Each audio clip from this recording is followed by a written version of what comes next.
साथियों सलाम, नमस्ते, सत श्री अकाल और जय भीम जोहार। साथियों आपको यह डायलॉग याद होगा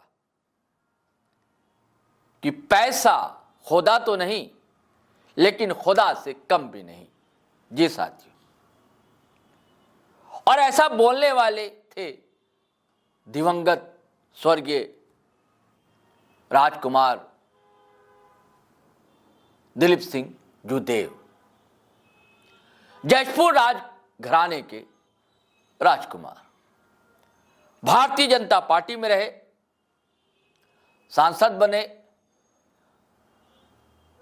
कई पद पदवियों से नवाजा भारतीय जनता पार्टी ने।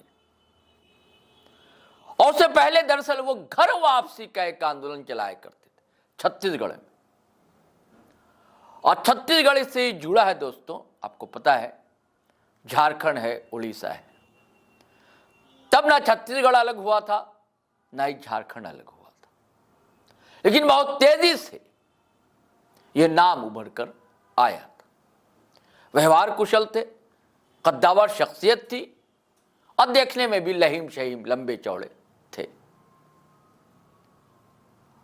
उन्हें राजकुमार साहब के नाम से जाना गया। दिवंगत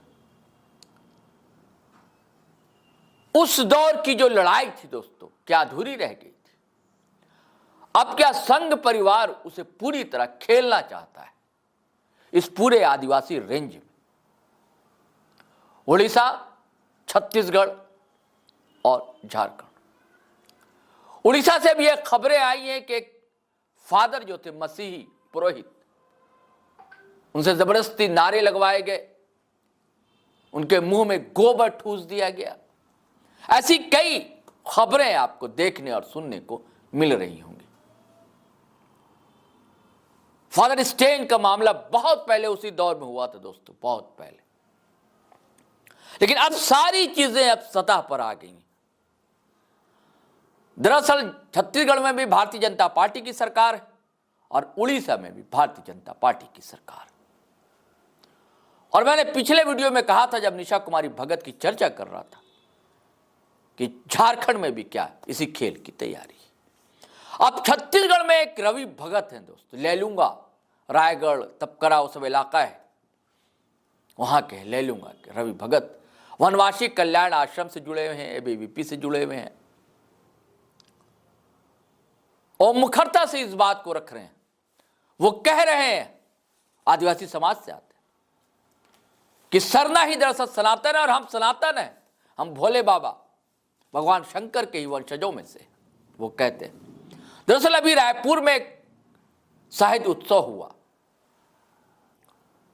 जिसमें ओपन माइक था, वहां उन्होंने कविता सुनाई। मैं चाहता हूं कि पहले इस कविता को सुनिए, उसके बाद फिर हम बातचीत करेंगे और उनके और वीडियो से रूबरू आपको करवाएंगे। मैं आप सबके मध्य में अपन कविता के माध्यम से, गीत के माध्यम से अपन बात ला रखा था। कुल देवता है महादेव हमारे, हम महादेव के वंशज हैं। कुल देवता है महादेव हमारे, हम महादेव के वंशज हैं। हम जनजाति आदिवासी, हम जनजाति आदिवासी सनातन के ध्वजवाहक हैं। कुल देवता है महादेव हमारे, हम महादेव के वंशज हैं। हम लंका विजय के नायक हैं, श्री राम प्रभु के सहायक हैं। हम लंका विजय के नायक हैं, श्री राम प्रभु के सहायक हैं। हम जनजाति आदिवासी सनातन के ध्वजवाहक हैं। हम जनजाति आदिवासी सनातन के ध्वजवाहक हैं। इस पुण्य भूमि को मां कह कर करते हैं हम इसकी पूजा। इस पुण्य भूमि को माँ कह कर करते हैं हम इसकी पूजा। इस पुण्य भूमि सा विश्व में कोई देश न होगा और दूजा। इस पुण्य भूमि सा विश्व में कोई देश न अब होगा दूजा।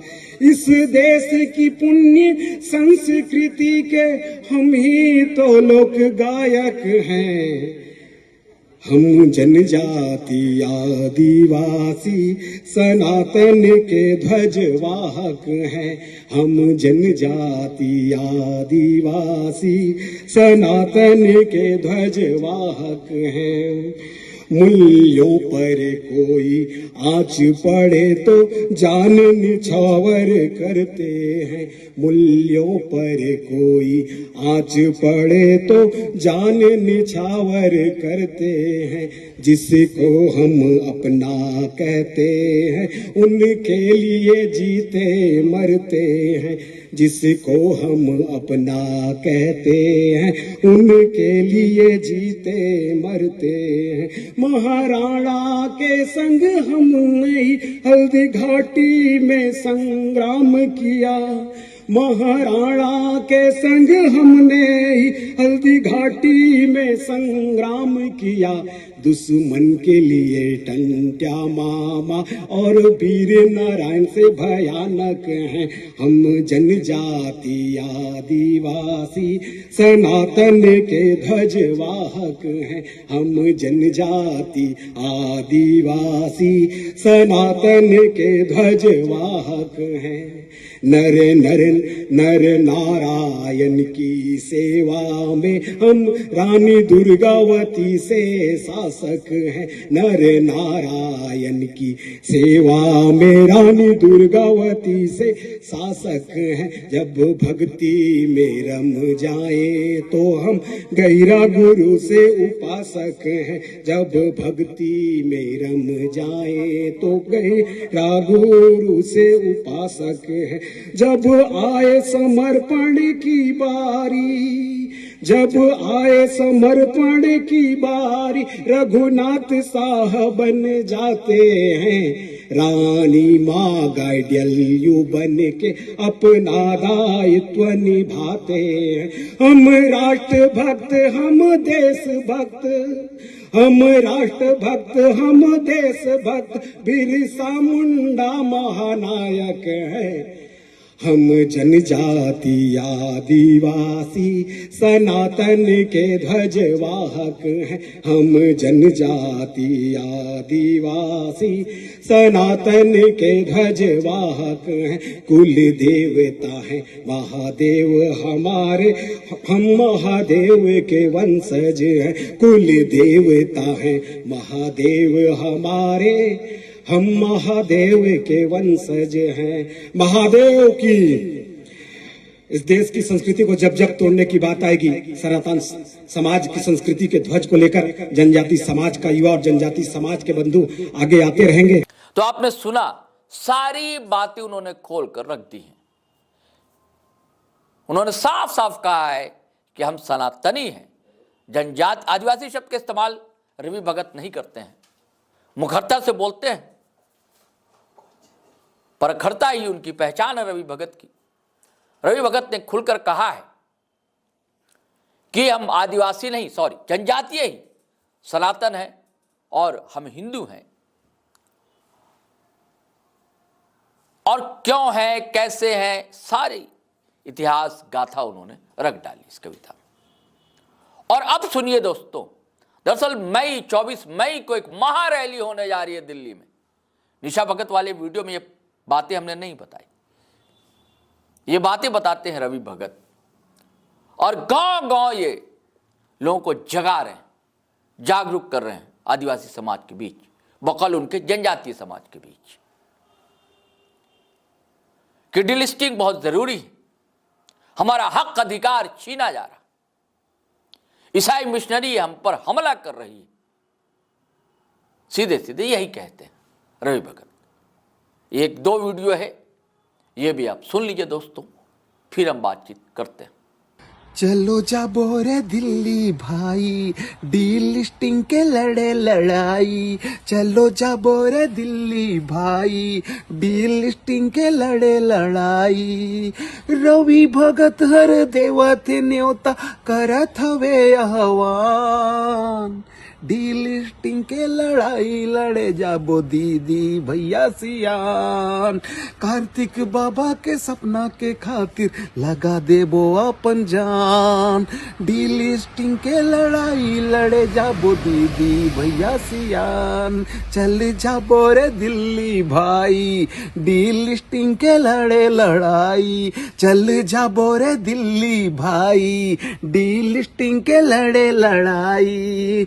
रवि भगत हर देवते न्योता करत हवे आह्वान। डील लिस्टिंग के लड़ाई लड़े जाबो दीदी भैया सियान। कार्तिक बाबा के सपना के खातिर लगा देबो अपन जान। डील लिस्टिंग के लड़ाई लड़े जाबो दीदी भैया सियान। जाबो रे दिल्ली उड़ा देबो तूफान।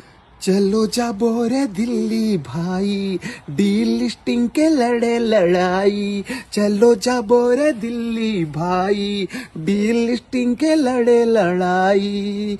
रवि भगत हर देवते न्योता करत हवे आह्वान। डील लिस्टिंग के लड़ाई लड़े जाबो दीदी भैया सियान। कार्तिक बाबा के सपना के खातिर लगा देबो अपन जान। डील लिस्टिंग के लड़ाई लड़े जाबो दीदी भैया सियान। चल जाबो रे दिल्ली भाई, डील लिस्टिंग के लड़े लड़ाई। चल जाबो रे दिल्ली भाई, डील लिस्टिंग के लड़े लड़ाई। रवि भगत हर देवते न्योता करत हवे आह्वान। डील लिस्टिंग के लड़ाई लड़े जाबो दीदी भैया सियान। कार्तिक बाबा के सपना के खातिर लगा देबो अपन जान। डील लिस्टिंग के लड़ाई लड़े जाबो दीदी भैया सियान। जाबो रे दिल्ली उड़ा देबो तूफान। तो साथियों, आपने देखा, लगता है कि छत्तीसगढ़, उड़ीसा और झारखंड में बड़ा तनाव आपको निकट भविष्य में देखने को मिल सकता है। हम तो यही प्रार्थना करेंगे, जो भी परम सत्ता है, ईश्वर है, वही अशांति बनी रहे। आदिवासी समाज मूलतः शांति प्रिय होता है, अमन पसंद होता है। संवैधानिक ढंग से लड़ाई लड़ी जाए, लोकतांत्रिक ढंग से लड़ाई लड़ी जाए। वैचारिक मतभेद होना लोकतंत्र में, लोकतांत्रिक समाज में संभव है, लेकिन यहां हिंसा को कोई स्थान नहीं होना चाहिए। हर को अपनी अपनी आज़ादी है, अपने धर्म मानने की, प्रचार करने की, सबको आज़ादी है। चलिए साथियों, चलते हैं, फिर हम नए वीडियो के साथ हाजिर रहेंगे। लेकिन आपसे गुजारिश है, अगर आपने हमारा चैनल सब्सक्राइब नहीं किया तो कर लीजिए, और वीडियो हमेशा की तरह धड़ाधड़ फटाफट खटाखट शेयर कीजिए, लाइक कीजिए, कमेंट कीजिए। आज्ञा दीजिए, इजाज़त दीजिए। जय हिंद, जय भारत।